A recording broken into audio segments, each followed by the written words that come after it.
tradition that women have held for centuries, nay, actually millennia. Since the beginning of time that we started brewing with the ancient Egyptians, women have been the primary brewers. The reason being it was part of the household duties. You did brew just as you did cook or did clean within your own household. However, as women started to take on positions outside of the household, as things like seamstresses or perhaps embroiderers, they needed someone to brew the ale for them, and alewives stepped in to do that.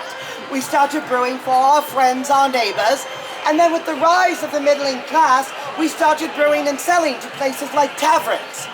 And so it is very important that you understand, we have literally a 7,000-year history of brewing. And recipes have been passed down from generation to generation. Now, you only need two things in order to make ale. Those of you who have been to a cake snail show before, you need water and you need what? Barley. Barley or grain. Excellent. Well, so those are the only two things you need. Now, you can put other things in it. For example, in the spring, I might put in some lavender. And I have heard lately with making cider that if you put in some cardamom bitters, it is absolutely excellent. And in the winter, I might do something like coriander in my ale to give it a warm feeling. So in the fall, do you put in pumpkin spice? Never! Cecily is many things, but Cecily is not basic! So, we have a tradition that passes down from generation to generation. So we are very good at what we do. We often sell our ale in the marketplace. And so this becomes a problem for us.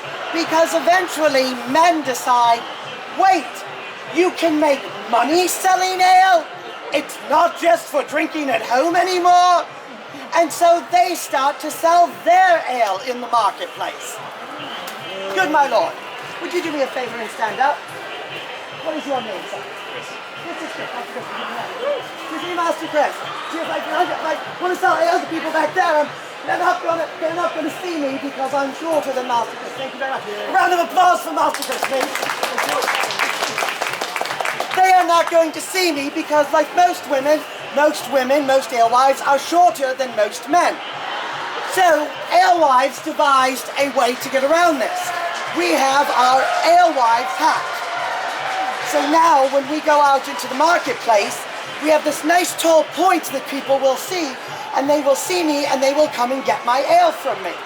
Now, I know some of you are looking at this hat, and you are thinking to yourself, that reminds me of a hat of another word that begins with W that is not wife. Do not say it. Fellow alewife back there, I'm certain you understand. But this is truthfully the alewives hat. It is what we use to be seen in the marketplace. Because what we would do is we would go into the marketplace with our second important tool, and that is our kettle. You may see that I have a large black one over there. You mean your cauldron? Well, some people might call it a cauldron, some people might call it a pot, I call it a kettle. Notice I don't call it my clack kettle. I think you're missing your chance. Because all alewives will have them. We take it into the marketplace. We set up a tripod, we hang our ale over it in the cauldron. Now you've got me saying it! And then you would come and you would give me a farthing and you would give me your mug, and I would skip some of the ale out of the cauldron and into your mug and give it back to you. Or you might come with a pot, or you might come with a bottle, like a leather bottle, and we would fill it up for you. So that is the second tool of our trade. We have our hats, our alewives hats, and we have our kettles or cauldrons. Now, the third tool, remember back when I said there are only two ingredients you need to make ale? First one is water, second one is what? Barley. Do you know what likes to eat barley? Mice. Mice. And I will put many things in my ale, but along with pumpkin spice, mice is the other one I will not put in. Do you know how I keep mice out of my ale? Casks. Yes, I have several casks. At least one of them is black. His name is Nicodemus. And he's very familiar. He's very friendly is what he means. So I also have one that's white, and one that's brown, and one that's orange. But Nicodemus is very special. He is my favorite. So, the final thing that we need, the final tool of our trade to be an alewife, is of course the alewives brew. Because this is how we let people know that a batch of ale is ready. In 1536, all ale is small batch ale. The reason for this is it does not keep. So you make fresh batches all the time. So when the ale is ready, you hang a broom over the door to your home, if you're selling from your home, or to the door of the tavern. And that says, come on in, Cecily has a fresh batch of ale.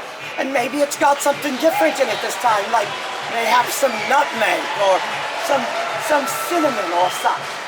So this is the fourth tool of our trade.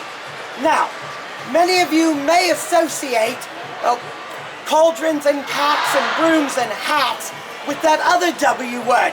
Don't say it.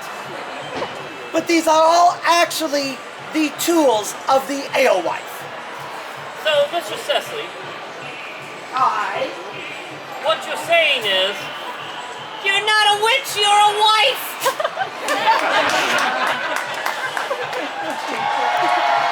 After what you just said, she doesn't want to be that anymore. I have a broom in my hands and I'm not afraid to use it. Be careful, you'll need that to get back to Ixford. I would not sleep well tonight if I were you. Now I understand why his sister wanted me to come and find him a wife and figure out why he's still single.